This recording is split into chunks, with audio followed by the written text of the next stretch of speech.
विजय जी, बहुत छोटा सा सवाल पूछूंगा, क्यों हारी कांग्रेस? देखिए, अभी तक जो हमने समीक्षा की है उसमें 2-3 कारण प्रमुख रूप से उभर कर आए हैं। एक तो हमारे कई प्रत्याशियों द्वारा गलत बयानबाजी करना हमारे खिलाफ गया है।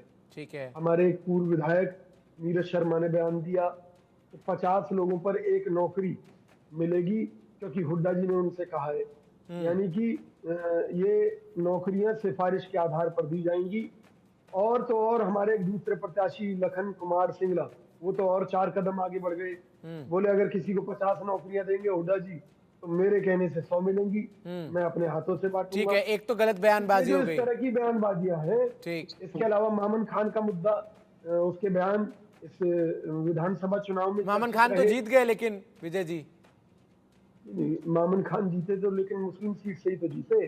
बाकी जो हिंदूवादी सीटें थी, वहां तो उनके बयानों का हमें नुकसान हुआ है ना। ठीक है।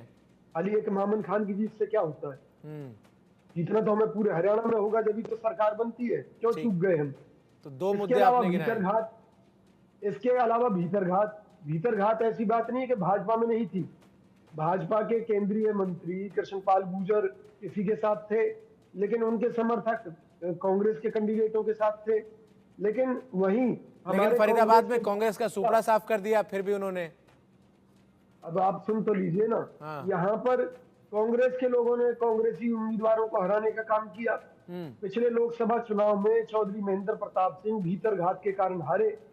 तो जिन जिन लोगों ने महेंद्र प्रताप का अंदर खाने जो विश्वासघात किया था, वो सारे कैंडिडेट हारे, सारे के सारे हारे। इवन खुद महेंद्र प्रताप भी हार गए, मतलब उनका बेटा विजय प्रताप भी हार गया। ठीक। तो हमारे साथ तो वो वाली बात हो गई कि हमारी कश्ती वहां डूबी जहां पानी कम था, और हमें तो अपनों ने मारा, गैरों में कहां दम था। किन अपनों की भाजपा बात कर रहे हैं? आपने 2-3 नाम तो ले लिए, कुमारी शैलजा का नाम क्यों नहीं ले पा रहे हैं आप? देखिए, बड़ी सीधी सी बात है। कुमारी शैलजा हो चाहे रणदीप सुरजेवाला हो, ये सभी मुख्यमंत्री बनना चाहते थे। लेकिन जब इन्होंने देखा कि भी ज्यादा टिकटें हुड्डा जी के करीबियों को मिली हैं, तो कहीं ना कहीं अभी पार्टी जांच करा रही है इन मुद्दों पर। विजय जी, क्योंकि सुरजेवाला क्या ने जो आप ये ब्राह्मणों नहीं के खिलाफ मानेंगे बयान दिया कि था, भूपेंद्र सिंह हुड्डा पर जितनी डिपेंडेंसी आपकी पार्टी ने दिखाई, और एक समुदाय के वोट लेने के लिए आपने जिस तरीके से बाकी समुदायों को मेरी बात सुनिए, नाराज किया, एक नजरअंदाज लाइन में अपनी किया। बात और कह दूं। हाँ। सुनिए, किसी भी समुदाय को हुड्डा जी ने नाराज नहीं किया। अगर ब्राह्मणों के खिलाफ जहर उगल रहे हैं रणदीप सिंह सुरजेवाला, तो मैं भी ब्राह्मण हूं, मैं ये अपमान कभी बर्दाश्त नहीं करूंगा। तो हरियाणा के ब्राह्मण क्यों अपमान बर्दाश्त करते? हो सकता है कि उन्होंने साजिश के तहत ये बयान दिया हो। बताइए, देखिए, पार्टी ये हाईकमान बड़ी बात है। इन विजय सारे कौशिक मामलों की कांग्रेस के जांच नेता हैं करा और रही खुद है, इस बात को स्वीकार कर रहे इन हैं। सारे मामलों की जांच करा रही है। और पार्टी को जिन्होंने अपने बयानों से नुकसान पहुंचाया है, उनके खिलाफ कड़ी नहीं, कार्रवाई होनी एक चीज चाहिए। मुझे विजय जी, ये आप सब बड़े कारण तो गिना रहे हैं, लेकिन जो कारण सबसे बड़ा, भूपेंद्र सिंह हुड्डा जिन सीटों पर ये कहते हुए नजर आते थे कि जिता दो, मंत्री बना दूंगा, उन सीटों पर भी उम्मीदवार जब हार जाते हैं, तो आप ये मान रहे हैं ना कि भूपेंद्र सिंह हुड्डा पर जो डिपेंडेंसी आपकी पार्टी ने दिखाई, जो जाट वोटों को आप साधना चाह रहे थे, उस चक्कर में आपसे दलित वोट छिटक गए, ओबीसी वोट छिटक गए, पंजाबी वोट बैंक जो है वो छिटक गया। अब आप दलित वोट की तो बात करो मत। हमारी पार्टी ने राष्ट्रीय अध्यक्ष मल्लिकार्जुन खड़गे दलित को बना रखा है। अरे, हरियाणा मल्लिकार्जुन में खड़गे कितनी रैलियां करने गए थे हरियाणा में? अरे भाई साहब, मेरी बात तो सुन लीजिए पहले। हाँ। हरियाणा प्रदेश कांग्रेस का अध्यक्ष चौधरी उदयभान को बनाया, जो कि दलित है। जो कि हार अब गए। क्या सोनिया गांधी जी जो और कि हार राहुल गए, गांधी विजय जी ये भी तो बोलिए, जो कि जगह हार पर गए। किसी दलित को बिठा दे क्या? लेकिन विजय, केवल दलित दलित से काम नहीं चलता है क्या? हमारी पार्टी में राष्ट्रीय स्तर पर ब्राह्मण, बनिया, ठाकुर, अपर कास्ट के जितनी भी जातियां हैं, उनको सम्मान नहीं मिला है।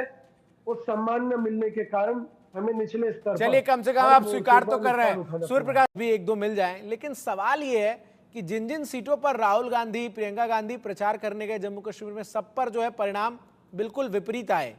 ये जो मैजिक आप लोग लोकसभा चुनाव में दावा कर रहे थे कि राहुल जी का चला, वो विधानसभा आते आते तक फीका क्यों पड़ गया? देखिए, निश्चित तौर पर कांग्रेस पार्टी के अंदर जो कुछ राहुल गांधी जी के सलाहकार हैं, वो कहीं ना कहीं भाजपा के इशारे पर काम कर रहे हैं। अब तो इसमें हमें गलती किसकी जम्मू है? कश्मीर में इसमें गलती किसकी है? सलाहकार फिर बना क्यों रखा है ऐसे लोगों को? इसमें पार्टी हाईकमान की गलती है। सुनो मेरी बात, जम्मू कश्मीर का हमें फायदा तो बहुत दूर की बात है, हाँ। उसका नुकसान हमें हरियाणा में झेलना पड़ा है। आपकी जानकारी के लिए बता दूं, देश की जानकारी के लिए बता दूं कि नेशनल कॉन्फ्रेंस का जो घोषणा पत्र था वो कांग्रेस पार्टी के समझौते के कारण कांग्रेस के ऊपर थोप दिया गया और उस एजेंडे में, उस घोषणा पत्र में स्पष्ट था कि धारा 370 को वापस लागू करेंगे जम्मू कश्मीर में। इसका नुकसान हमें हरियाणा चुनाव में भी हुआ, यानी कि ना राम मिले और ना ही माया मिली, ना माया मिली ना राम, हमारी तो वो वाली स्थिति हो गई। तो कहीं ना कहीं आज हमें बिल्कुल अपनी सरेंडर पार्टी मोड में- में विजय कौशिक जी आप। नहीं, सरेंडर मोड नहीं है, सुनिए, ये समीक्षा मोड है। हमने पार्टी हाईकमान को समझाते रहे, बताते रहे। अब कल क्या है, जयराम रमेश जी ने, पवन खेड़ा जी ने ईवीएम के ऊपर ठीकरा फोड़ा है, चुनाव आयोग के ऊपर ठीकरा फोड़ा है, तो अपनी ही तो जग हसाई कराई है ना भाई। हमने पार्टी से कहा, स्वागत है विजय जी, आपके इस बयान का स्वागत है। कम से कम कांग्रेस में आप जैसे नेता तो हैं जो इस सच्चाई को स्वीकार कर रहे हैं। क्यों सूर्य प्रकाश मैथिल जी? अगर हमें ईवीएम पर शक है तो हमें पहले चुनाव का बहिष्कार कर देना चाहिए। ये से एक सवाल कर लेता हूं, इन दो राज्यों के विधानसभा परिणाम जो सामने आए हैं, इससे क्या सीख मिलती है कांग्रेस को? क्योंकि दो राज्यों के विधानसभा चुनाव भी अब जल्द होने वाले हैं, झारखंड और महाराष्ट्र। सीख क्या मिली है कांग्रेस को, बता सकते हैं विजय जी? अगर हमने हार से कुछ सीखा होता तो ये हरियाणा में हमारी हार होती ही क्यों? बताइए। सवाल यही है कि हमारे यहाँ पर कोई समीक्षा नहीं, कोई सुधारीकरण नहीं।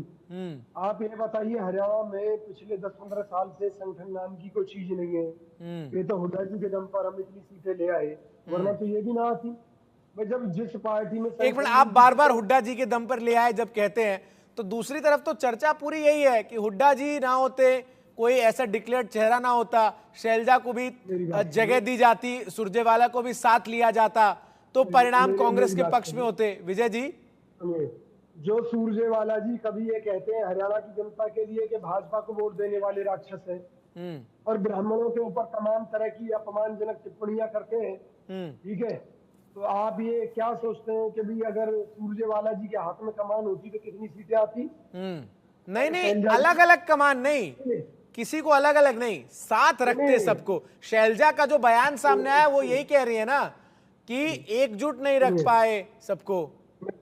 मेरी बात सुनिए, मैं फिर वही कह रहा हूँ, जम्मू कश्मीर के अंदर हमारा नेशनल कॉन्फ्रेंस के साथ समझौता करना और उनके घोषणा पत्र को अपने ऊपर थोप लेना हमारी एक रणनीतिक भूल थी, जिसका नुकसान हरियाणा में हुआ। उसी घोषणा पत्र से तो नेशनल कॉन्फ्रेंस इतनी सीटें जीत गई। अरे वो भाड़ में जाए नेशनल कॉन्फ्रेंस।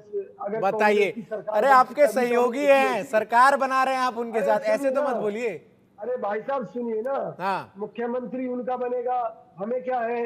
बेगानी शादी में अब्दुल्ला दीवाना वाली बात है कि भी सरकार है कौशिक जी, सरकार में हमारी भागीदारी क्या है? कौशिक जी, इतना हताश होने की क्या जरूरत है? मुझे लग रहा है कांग्रेस की स्थिति इतनी बुरी हरियाणा में नहीं रही है भाई। उनका नंबर बढ़े हैं, परसेंटेज ज्यादा हुआ, सरकार बनाना ही कोई उद्देश्य थोड़ी होता है। आपको मौका मिला विपक्ष में रह के भी आप लोग सेवा कर सकते हो। अरे भैया रमेश भाई, बगैर सत्ता में आए जनता की कोई सेवा नहीं होती। नहीं, क्यों नहीं, बिल्कुल की जा सकती है। आप विपक्ष में बड़ा दल है आपका। अरे वो तो मुद्दे हम उठाते ही रहे हैं, लेकिन जब एक गूंगी बहरी तानाशाह वाली रमेश जी जरा आप भावनाओं को समझिए कांग्रेस के